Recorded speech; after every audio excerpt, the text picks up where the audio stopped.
Good afternoon students. पिछली दो recording video में हमने आपको कंटेम्प्रेरी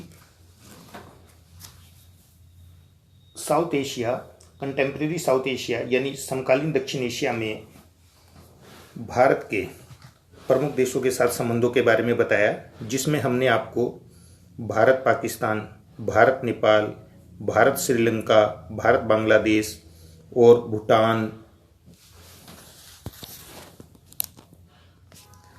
भूटान मालदीव्स आदि के बारे में बताया। आज की इस रिकॉर्डिंग वीडियो में हम आपको दक्षेस के बारे में बताएंगे। दक्षेस एक बहुत ही इम्पोर्टेंट चैप्टर है हमारा एग्जामिनेशन पॉइंट ऑफ व्यू से, यानी साउथ, जिसकी फुल फॉर्म है south Asian association of regional cooperation, और दक्षेस से बनता है दक्षिण एशियाई क्षेत्रीय सहयोग संगठन। कई बार बच्चों इनकी फुल फॉर्म भी एग्जाम में पूछी जाती है, जैसे सार्क लिखा है कि भाई इसकी फुल फॉर्म लिखो, या दक्षेस लिखा है। तो ये हमें होता है कि हम दक्षेस भी लिखा है तो हम उसकी फुल फॉर्म इंग्लिश या हिंदी में लिख सकते हैं, जैसे सार्क की south Asian association of regional cooperation, या हम इसे बोल सकते हैं दक्षेस दक्षिण एशियाई क्षेत्रीय सहयोग संगठन। तो आज हम बच्चों दक्षेस के बारे में जानेंगे कि दक्षेस क्या है। दक्षिण एशियाई देशों की सांस्कृतिक विरासत, सामाजिक प्रथाएं और आर्थिक स्थिति लगभग एक जैसी दिखती हैं। दुनिया की लगभग 20% आबादी इसी क्षेत्र में रहती है।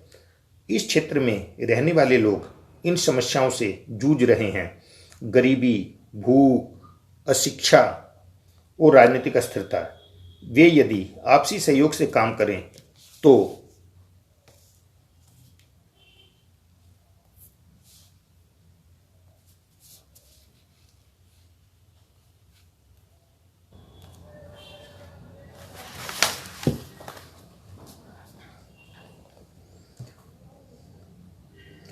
बच्चों, जैसा कि आपको बताया मैंने, दक्षिण एशियाई देशों की सांस्कृतिक विरासत, सामाजिक प्रथाएं और आर्थिक स्थिति लगभग एक जैसी दिखती है।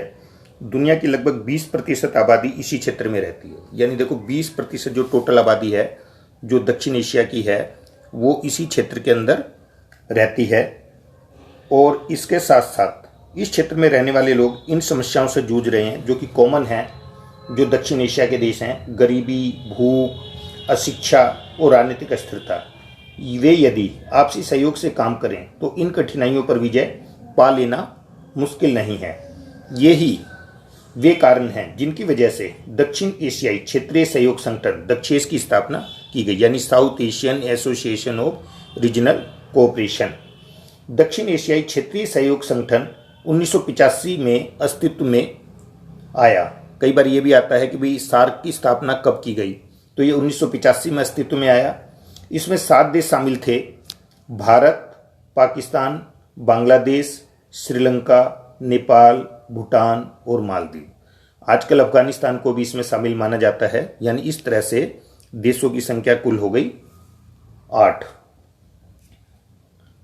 तो इसके साथ साथ भारत के प्रधानमंत्री ने अपने उद्घाटन भाषण में शिखर सम्मेलन को एक नए सवेरे की शुरुआत बताया और कहा कि क्षेत्रीय सहयोग सामूहिक आत्मनिर्भरता का वह रास्ता दिखाता है जिस पर चलकर समूचे क्षेत्र में गरीबी, अशिक्षा, कुपोषण और बीमारी की समस्याओं से पार पाया जा सकता है। तो बच्चों, जैसा कि आप जानते हैं कि कोई भी जब संगठन बनता है तो उसकी स्थापना के कुछ ना कुछ लक्ष्य होते हैं, कुछ ना कुछ उद्देश्य होते हैं, तभी किसी संगठन की स्थापना की जाती है। कोई भी संगठन बिना किसी लक्ष्य या उद्देश्य के नहीं बनता। तो जब सार्क 1985 में इसकी स्थापना की गई तो उसके पीछे भी कुछ लक्ष्य रहे जो कि भी इसकी स्थापना क्यों की जाए। तो सार्क का जो पहला लक्ष्य है वो है क्षेत्र का आर्थिक और सामाजिक विकास। यानी जैसा हमने बताया दक्षेस में जो 7 देश भारत, पाकिस्तान, बांग्लादेश, श्रीलंका, नेपाल, भूटान और मालदीव, और जो अब अफगानिस्तान भी शामिल हो गया 8 है।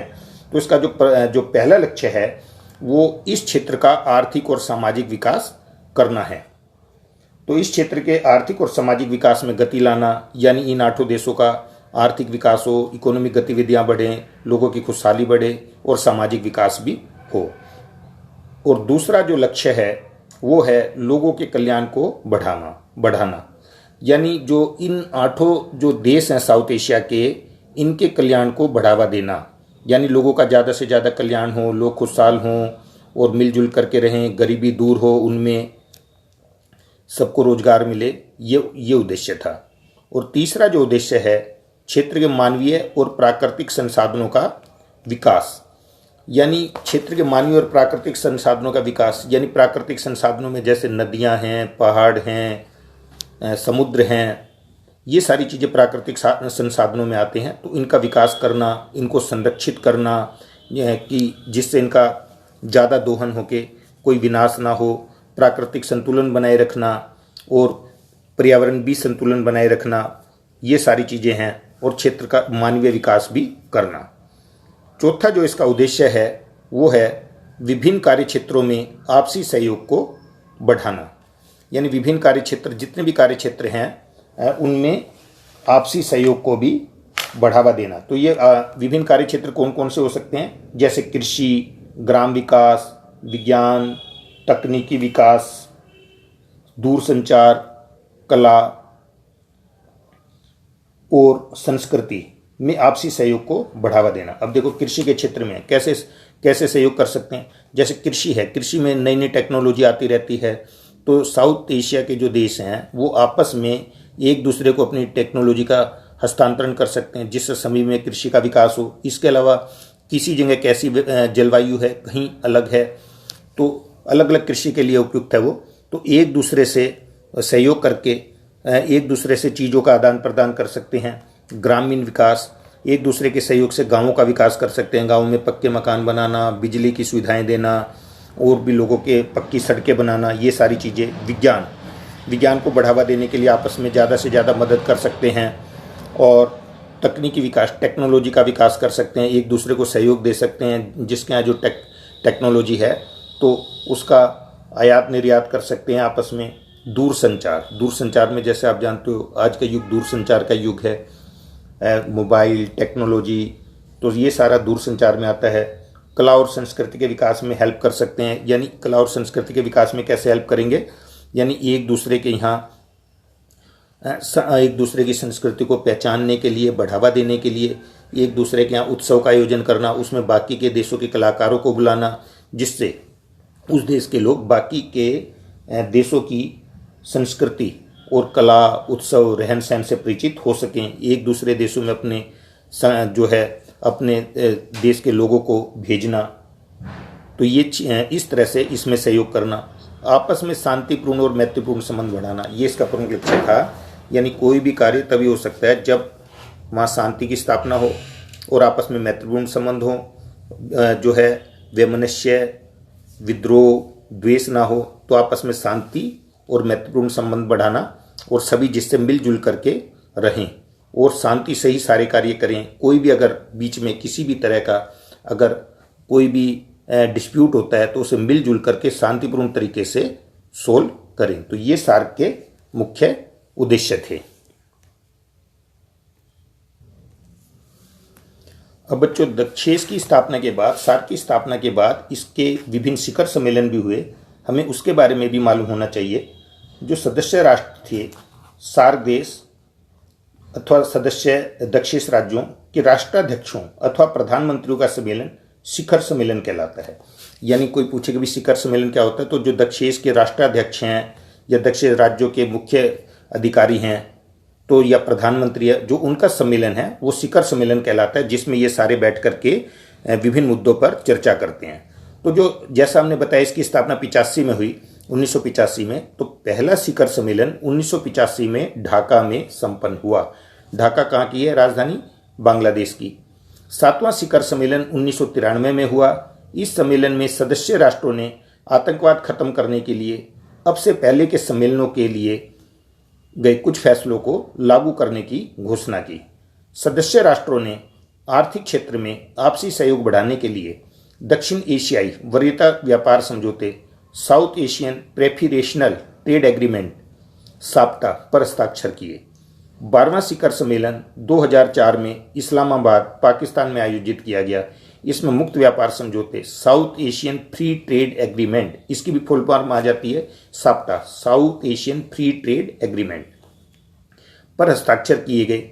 यदि ये देश इस पूरे क्षेत्र में वस्तुओं के करमुक्त आयात निर्यात को तैयार हो जाएं, तो आर्थिक विकास की अच्छी संभावना है। यानी एक देश, जो साउथ एशिया के 8 देश हैं, अगर ये अपने यहाँ आयात निर्यात के नियम बहुत आसान बना दें, कम से कम उस पर आयात निर्यात कर लगाएं, तो आर्थिक विकास की होने की बहुत संभावना है।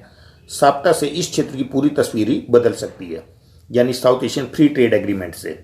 अब जैसा चित्र में देख रहे हो, 1985 में दिखा रखा है, सार्क देशों के प्रथम शिखर सम्मेलन को संबोधित करते भारत के तत्कालीन प्रधानमंत्री राजीव गांधी जी को दिखाया गया है। तो मुक्त व्यापार समझौते को 1 जनवरी 2006 से लागू करने का निश्चय किया गया था, साप्टा को, परंतु जब तक विभिन्न देशों के बीच अविश्वास कायम है, इस समझौते को सफलता संदेहपूर्ण बनी रहेगी। यानी जब तक ये साउथ एशिया के देश आपस में एक दूसरे को संदेह की दृष्टि से देखेंगे, तब तक जो है इसकी सफलता में संदेह बना रहेगा। 14वां शिखर सम्मेलन 2007 में नई दिल्ली में संपन्न हुआ। इसमें पहली बार अफगानिस्तान ने सदस्य देश के रूप में भाग लिया। जैसे मैंने बताया था कि उससे पहले शुरू में जो इसकी सदस्य संख्या थी वो 7 थी, और बाद में अफगानिस्तान भी इसमें शामिल हो गया। तो 2007 में उसने पहली बार सदस्य देश के रूप में शामिल हुआ। अफगानिस्तान समेत 8 सदस्य देशों ने आतंकवाद से निपटने का संकल्प व्यक्त किया। 17वां शिखर सम्मेलन 2011 में मालदीव में हुआ, और 18वां शिखर सम्मेलन 2014 में काठमांडू, नेपाल में हुआ। सदस्य देशों के विदेश मंत्रियों ने बिजली क्षेत्र में सहयोग संबंधी एक समझौते पर हस्ताक्षर किए। पावर ग्रिड के माध्यम से सार्क देशों के बीच बिजली का व्यापार किया जा सकेगा। अब बच्चों, जैसे हमने आपको साप्टा के बारे में बताया था, south Asia free trade agreement, इसकी आपको एब्रीविएशन याद रखनी है, और एब्रीविएशन कोशिश करो कि वो इंग्लिश में ही याद करो, क्योंकि SAFTA अगर आप हिंदी में करोगे तो उसको कहीं ना कहीं कन्फ्यूजन हो जाएगा और वो गलत हो सकती है। एस से पता लगेगा south Asian free trade agreement, इस तरह से। तो ये क्या था, जनवरी 2004 में आयोजित 12वें शिखर सम्मेलन में सार्क देशों ने ऐतिहासिक दक्षिण एशियाई मुक्त व्यापार सौदा, अब देखो अगर हम इसे करते हैं दक्षिण एशियाई मुक्त व्यापार सौदा, तो हम कहीं ना कहीं कन्फ्यूज हो जाएंगे। हालांकि आप लिख सकते हो तो रटना पड़ेगा, लेकिन साप्टा में आप कन्फ्यूज नहीं होगे। भाई एस से south Asian free trade agreement. तो इस समझौते पर हस्ताक्षर किए, जो 1 जनवरी 2006 से प्रभावी हुआ। इस समझौते के 2 मुख्य उद्देश्य हैं।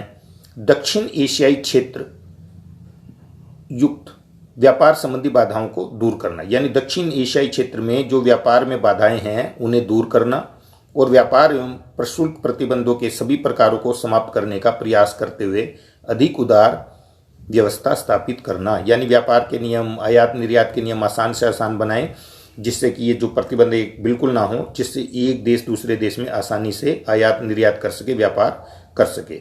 भारत के अपने पड़ोसी देशों के साथ, जिनमें पाकिस्तान, नेपाल, बांग्लादेश एवं श्रीलंका प्रमुख है, इनमें से यदि पाकिस्तान को छोड़ दिया जाए तो बाकी राष्ट्रों के साथ भारत के संबंध कमोबेश मधुर ही बने हुए हैं।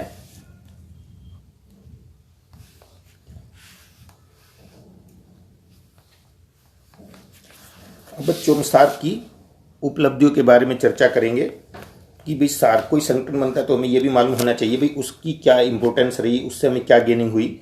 तो सार्क की उपलब्धियों में भारत और पाकिस्तान के बीच पहली जो उपलब्धि है, भारत और पाकिस्तान के बीच तनावपूर्ण संबंधों के बावजूद भी द्विपक्षीय स्तर पर समझ और सहयोग को बढ़ावा देने के लिए छोटे देशों के लिए अभी भी एक ये उपयोगी संगठन है। नंबर 2, साप्टा और साप्टा को बनाकर व्यापार की दिशा में महत्वपूर्ण कदम उठाया गया है। नंबर 3, जैसा आप स्क्रीन पर देख रहे हो,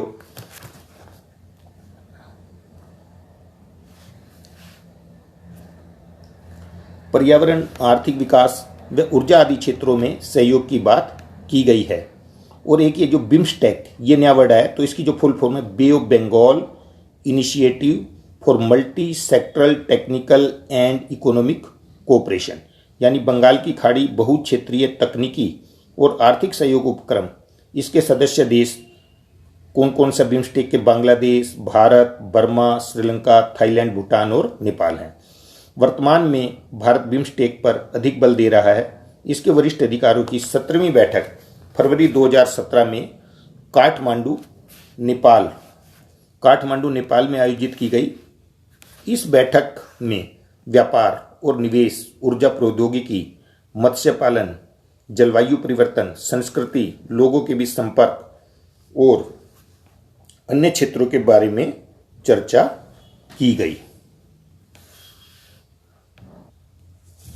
अब बच्चों, जैसे कि आप देख रहे हो, अब दक्षेस बन तो गया, लेकिन हमने ये भी देखना है कि क्या दक्षेस पूरी तरह से सफल रहा, क्या सार्क पूरी तरह से सफल रहा, या इसमें भी कुछ कमियां आई हैं, या कुछ ना कुछ इसमें दोष हैं। तो अगर इसकी कमियों और सीमाओं का हम आलोचनात्मक मूल्यांकन करें तो हम पाते हैं कि दक्षेस अभी उस स्तर से बहुत दूर है जहां यूरोपीय संघ और आसियान जैसे संगठन पहुंच चुके हैं। जैसे हमने पिछले जो रिकॉर्डिंग्स हैं, हमने आपको आसियान के बारे में और यूरोपीय संघ के बारे में बताया था, या न्यू सेंटर्स ऑफ पावर्स के अंतर्गत, अल्टरनेटिव सेंटर्स ऑफ पावर में। तो ये उनके बराबर तो नहीं पहुंच सका, लेकिन क्या कमियां रही हैं, इसके लिए निम्नलिखित कारण जिम्मेवार हैं कि पूरी तरह से सफल क्यों नहीं रहा। पहला है, सार्क देशों के बीच आपसी विश्वास नहीं पनप रहा है। यानी पाकिस्तान, बांग्लादेश और नेपाल जैसे देशों की एक बड़ी गलतफहमी यह रही है कि भारत की इच्छा इन देशों को अपने नियंत्रण में रखने की है।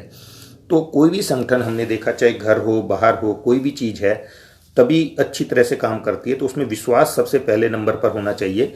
तो ये संगठन तो बन गया जिसका उद्देश्य 8 देशों का ज़्यादा से ज़्यादा विकास करना था, परंतु जैसे कि आप जानते हो, विश्वास की भावना की काफ़ी कमी है। यानी भारत, पाकिस्तान, बांग्लादेश, नेपाल ये सोचते हैं कि भारत कोई भी अगर नीति अपनाता है, इनकी हेल्प भी करना चाहता है, व्यापार के लिए अच्छे अच्छे नियम भी बनाता है, तो इस संदेह की दृष्टि से देखते हैं। ये सोचते हैं कि कोई भी भारत नियम बनाए, वो सोचते हैं कि भारत अपने फायदे के लिए बना रहे, और इसके साथ साथ उसका उद्देश्य जो है अपना हित करना है, ना कि हमारा हित करना। तो पाकिस्तान के मन में, बांग्लादेश के मन में, नेपाल के मन में भारत के प्रति संदेह रहता है। तो संदेह होने की वजह से जो है ये पूरा विश्वास नहीं पनप पाता, और जिससे इसके विकास में बाधा आती है। नंबर 2, भारत पाक की आपसी कटुता दक्षेस के विकास में बाधक है। तो ये भी ये निराशाजनक नहीं है कि भारत ने तो व्यापार, आपसी सहयोग और वीजा संबंधी कई रियायतों की घोषणा कर दी, जबकि पाकिस्तान व्यापारिक बाधाओं को दूर करने की इच्छा नहीं दिखा रहा है। तो इनकी जो आपसी कटुता है, ये भी विकास में बहुत बड़ी बाधा है। जैसे भारत ने शुरू में पाकिस्तान को मोस्ट प्रायोरिटी नेशन का दर्जा दे रखा था, मोस्ट फेवरेबल नेशन का दर्जा, और इसके तहत पाकिस्तान को उसकी आर्थिक कार्य क्षेत्र में अनेक छूटें दे रखी थी। परंतु जैसा कि आप जानते हैं कि पाकिस्तान ने पहले जो है, जैसे ये सियाचिन ग्लेशियर में, फिर उसके बाद में आप देख रहे हो जैसे अब ये पुलवामा में पिछले साल ही उन्होंने हमला किया, तो और जो है आतंकवादी गतिविधियां कश्मीर में तो करता ही रहता है। तो इसकी वजह से, इस कटुता की वजह से भारत और पाकिस्तान के संबंध सामान्य नहीं हो पाते, और ये आर्थिक विकास में दक्षेस की बहुत बड़ी बाधा है। नंबर 3, यदि सदस्य राष्ट्र आतंकवाद को खत्म करने के लिए प्रभावी कदम ना उठाएं तो इस घोषणा का क्या लाभ, क्या आतंकवाद को समाप्त कर देना होगा। अब देखो, जब सार्क के जब सम्मेलन होते हैं उसमें तो सभी राष्ट्र मिलकर घोषणा कर देते हैं भाई आतंकवाद को समाप्त किया जाएगा, हम आतंकवाद को समाप्त करने के लिए कार्य करेंगे। लेकिन जैसा हम कहते हैं, कथनी और करनी में अंतर रहता है। पाकिस्तान वहाँ तो हाँ भर देता है कि वो आतंकवाद को प्रश्रय नहीं देगा, उसे समाप्त करने के पूरे कदम उठाएगा। लेकिन हम जानते हैं कि पाकिस्तान जो प्रायोजित आतंकवाद है वो मुख्य वजह है कश्मीर में भी, और भारत के लिए भी जो चिंता का विषय, बल्कि पूरे वर्ल्ड के लिए चिंता का विषय है। तो जब तक आतंकवाद को हृदय से खत्म करने के लिए प्रभावी कदम नहीं उठाए जाएंगे, तो इससे संबंधित घोषणा का कि साउथ एशिया को हम आतंकवाद से मुक्त रखेंगे, कोई महत्व नहीं रह जाता। तो ये भी दक्षेस की जो दोष हैं, एक मुख्य कमी है। नंबर 4, भारत के पड़ोसी राज्य इस बात से भी भयभीत हैं कि भारत के निर्भीक आर्थिक फैसले और व्यापारिक गतिविधियां उनके सामाजिक और राजनीतिक जीवन को प्रभावित कर सकते हैं। तो वो ये सोचते हैं, वही आ गई संदेह की भावना, कि भारत के जो निर्भीक आर्थिक फैसले, व्यापारिक गतिविधियां उनके सामाजिक और राजनीतिक जीवन को प्रभावित कर सकते हैं। वो सोचते हैं कि इससे हमारा जो है आर्थिक, सामाजिक, राजनीतिक विकास प्रभावित होगा, कम होगा, या उसमें बाधा आएगी। तो ऐसा नहीं होना चाहिए। उन्हें डर है कि भारत उनके राजनीतिक फैसलों में हस्तक्षेप कर सकता है। तो ये भी दक्षेस की कमियों में, ये इस तरह से ये दक्षेस की मुख्य कमियां हैं, जिसकी वजह से दक्षेस का पूर्ण विकास नहीं हो पा रहा।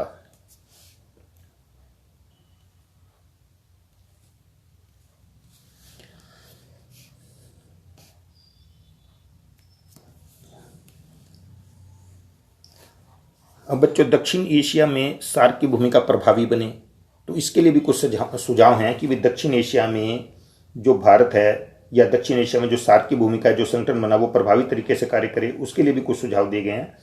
तो जैसा कि आप स्क्रीन पे भी देख रहे हो कि भारत के वाणिज्य और उद्योग संगठन फिक्की यानी federation of Indian chambers of commerce and industry ने दक्षिण एशिया की बेहतरी के लिए अप्रैल 2007 में कई महत्वपूर्ण सुझाव दिए।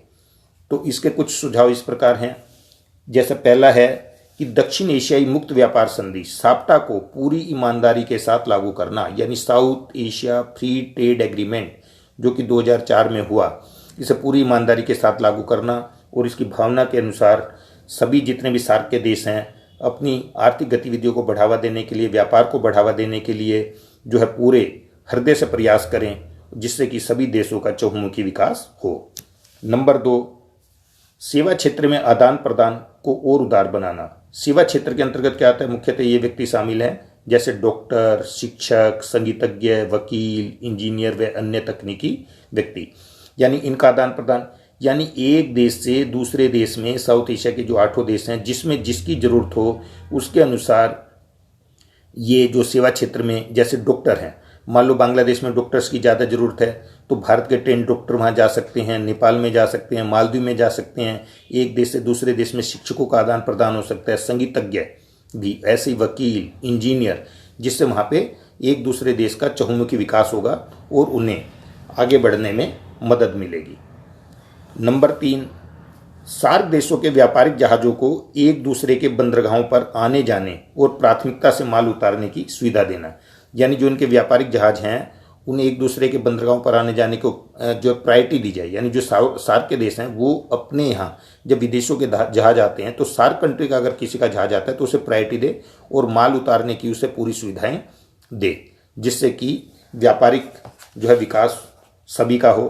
और भारत की ओर से भी सार्क देशों के लिए एक उपहार भी दिया गया, जैसा आप स्क्रीन पर देख रहे हो कि भारतीय प्रधानमंत्री नरेंद्र मोदी ने सार्क देशों को 2016 के अंत तक एक सैटेलाइट देने का वादा किया। इसमें शिक्षा, स्वास्थ्य, चिकित्सा, मौसम और प्राकृतिक विविधता के बारे में सदस्य देशों को पूर्व सूचना दी जा सकेगी। तो इस तरह से दक्षिण एशिया में सार्क की भूमिका प्रभावी बने, इसके लिए अनेक जो है सुझाव दिए गए हैं।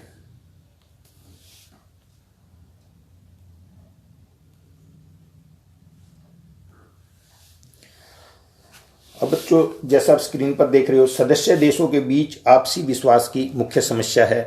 जैसा हमने बताया कि दक्षेश के विकास में, सार्क के विकास में जो मुख्य बाधा है, कि इसके प्रभावी भूमिका में जो मुख्य बाधा है वो यही है कि सदस्य देशों के बीच आपसी विश्वास की समस्या है। तो उसके कारण क्या है? क्या कारण है कि उनमें आपसी विश्वास की कमी है? तो जो पहला कारण है वो है भारत के प्रभुत्व का भय। तो भारत के प्रभुत्व का भय यानी दक्षेश के कई सदस्य, विशेषकर पाकिस्तान और बांग्लादेश, भारत के विशाल आकार और आर्थिक संसाधनों को लेकर आतंकित रहते हैं। हम ये पहले आपको बता चुके हैं कि भारत ने अपनी विशालता का कभी अनुचित लाभ नहीं उठाया। हमने पड़ोसियों को डराया धमकाया नहीं, सिर्फ उन्हें सलाह मशविरा दिया।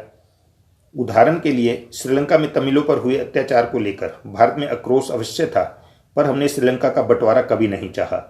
हमने इस समस्या का सदैव राजनीतिक समाधान चाहा। इसी प्रकार भारत ने नेपाल में हो रहे लोकतांत्रिक परिवर्तनों का भी स्वागत किया। 2007 में नई दिल्ली में संपन्न शिखर सम्मेलन में भारत ने परिपक्वता का परिचय दिया। भारत ने यह घोषणा कर दी कि सबसे कम विकसित देशों से भारत जिन चीज़ों का आयात करेगा उन पर बहुत कम सीमा शुल्क लगेगा। इसी प्रकार छात्र छात्राओं, शिक्षकों, पत्रकारों व कलाकारों को वीजा देने के मामले में भारत ने उदारता का परिचय दिया, जिससे कि वो आसानी से हमारे देश में आ सकें, ताकि सार्क देशों के बीच सहयोग को बढ़ावा मिले। अब दूसरा कारण है आतंकवादी गुटों से पाकिस्तान की सांठगांठ। तो पाकिस्तान ने आतंकवाद को आश्रय और प्रोत्साहन देना बंद नहीं किया। जैसा आप भी जानते हो, डेली न्यूज में, टीवी पर, न्यूज़पेपर्स में आप पढ़ते हो। साथ ही वह ऐसे कार्य करता रहता है जिससे दक्षेश के सदस्यों के बीच आर्थिक व्यापारिक रिश्ते प्रगाढ़ ना हो सकें। तीसरा जो कारण है वो है तमिल जातीय समस्या। श्रीलंका में 2009 में गृह युद्ध समाप्त हो गया। अब श्रीलंका के साथ हमारी बातचीत के सिर्फ ये मुद्दे रह गए हैं कि उत्तरी और पूर्वी राज्यों को उनके उचित अधिकार मिलें और विस्थापितों के पुनर्वास की व्यवस्था की जाए। नंबर 4 है बांग्लादेश में भारत विरोधी गतिविधियां।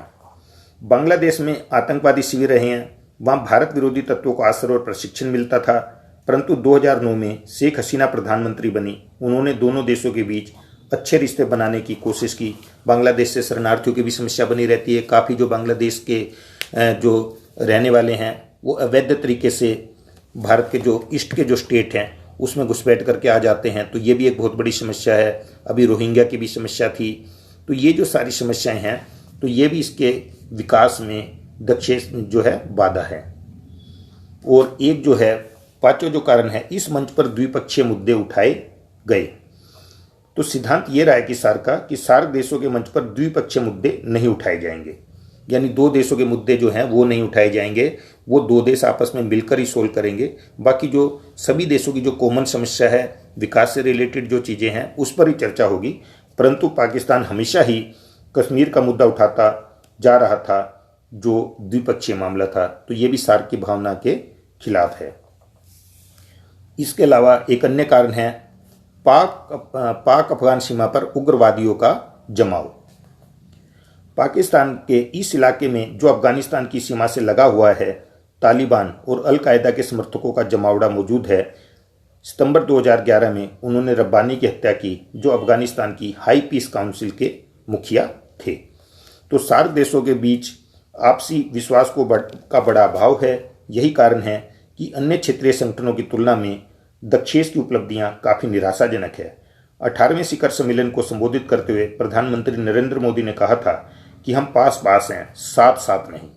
यानी देखो कितनी बड़ी बात है, हम पास पास हैं, साथ साथ नहीं। यानी कितने नज़दीक होते हुए भी पड़ोसी देश हैं, लेकिन साथ नहीं है एक दूसरे के बहकावे में रहते हैं। पाकिस्तान को जैसे चाइना भड़काता रहता है, बांग्लादेश में भी हस्तक्षेप करता रहता है, नेपाल में भी आजकल कर रहा है।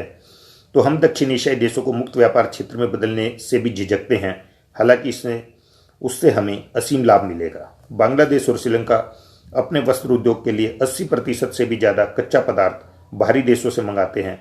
हालांकि भारत और पाकिस्तान में ये पदार्थ ज़्यादा सस्ते मूल्य पर उपलब्ध हैं। देखो फिर भी जबकि बांग्लादेश और श्रीलंका बाहर से मंगाते हैं। दक्षेश की कामयाबी के लिए साहस और आपसी विश्वास होना चाहिए।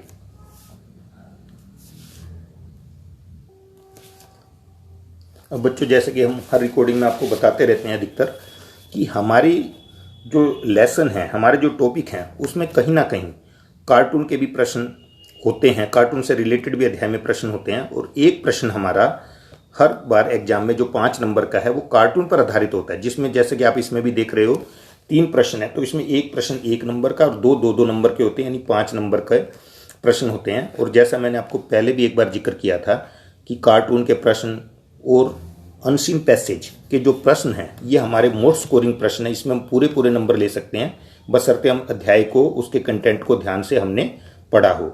और कार्टून को ध्यान से देख करके हम प्रश्नों के उत्तर देख सकते हैं। तो ज़्यादा कार्टून भी नहीं है, उनको हमने ध्यान से अध्ययन करना है। अब जैसे प्रस्तुत कार्टून आप स्क्रीन पर देख रहे हो, इसमें प्रश्न है कि प्रस्तुत कार्टून को देखें एवं दिए गए प्रश्नों के उत्तर दें। यह कार्टून किस संगठन के सम्मेलन को दिखा रहा है? अब देखो आप जैसे इसमें देख भी रहे हो, इसमें 1 2 3 4 5 6 7 हैं और हमें हेल्प भी मिल रही कार्टून से। ऊपर सार्क लिखा हुआ है, ये जैसे देखो ये लिखा हुआ सार्क समिट, ये लिखा हुआ सार्क समिट। तो इससे आपको पता लग जाता है। तो आप आंसर में लिखोगे कि जैसे इसने पूछा यह कार्टून किस संगठन के सम्मेलन को दिखा रहा है, तो आप बताओ कि किस संगठन के उसको दिखा रहा है, सम्मेलन को दिखा रहा है। तो आंसर में हम लिखेंगे कि ये कार्टून सार्क सम्मेलन को दिखा रहा है, या हम ये भी लिख सकते हैं कि इस कार्टून में दक्षेश सम्मेलन को दिखाया गया है। ये तो हेल्प के लिए देखो बिल्कुल क्लियर लिखा है सार्क समिट, और इस 7 देश इससे भी हम पहचान सकते हैं, अगर ऊपर ना भी लिखा हो, कि ये दक्षेश के देश हैं, सार्क के हैं। तो सेकंड क्वेश्चन है संगठन में शामिल किन्हीं 2 देशों के नाम बताओ। अब ये देखो कितनी आसानी है, संगठन में शामिल 2 देशों के नाम यहीं से हम पढ़ सकते हैं, पाकिस्तान, इंडिया, भूटान, वैसे भी हमें याद होना चाहिए, नेपाल, श्रीलंका, बांग्लादेश। तो कोई भी हम 2 देश लिख सकते हैं, भूटान, नेपाल आदि, अथवा कोई भी अन्य हम 2 देश लिख सकते हैं। वैसे भी हमें सार्क देशों के नाम मालूम होने चाहिए कि ये भी प्रश्न आ जाता है 1 नंबर में, सार्क के सदस्य देश कौन कौन से हैं। अगला क्वेश्चन है, कार्टून में 2 कुर्सियों की अवस्थिति बाकियों से अलग क्यों दर्शाई गई है। 2 कुर्सियों की आप देख रहे हो, जैसे ये जो कुर्सी है ये है, ये है, ये है, ये एक समान, और ये 2 कुर्सियां अंदर को दिखाई गई हैं मेन, जैसे ये, यानी ये पाकिस्तान और ये इंडिया। तो क्यों दिखाई गई है, तो हम लिखेंगे ये 2 कुर्सियां इसके 2 सदस्यों भारत और पाकिस्तान की विशेष स्थिति तथा इसमें छाए रहने वाले इन दोनों देशों के द्विपक्षीय मुद्दों की ओर ध्यान आकृष्ट करती हैं। तो इस तरीके से हम कार्टून को भी ध्यान से पढ़ेंगे और उसमें ज़्यादा से ज़्यादा मार्क्स ले सकते हैं।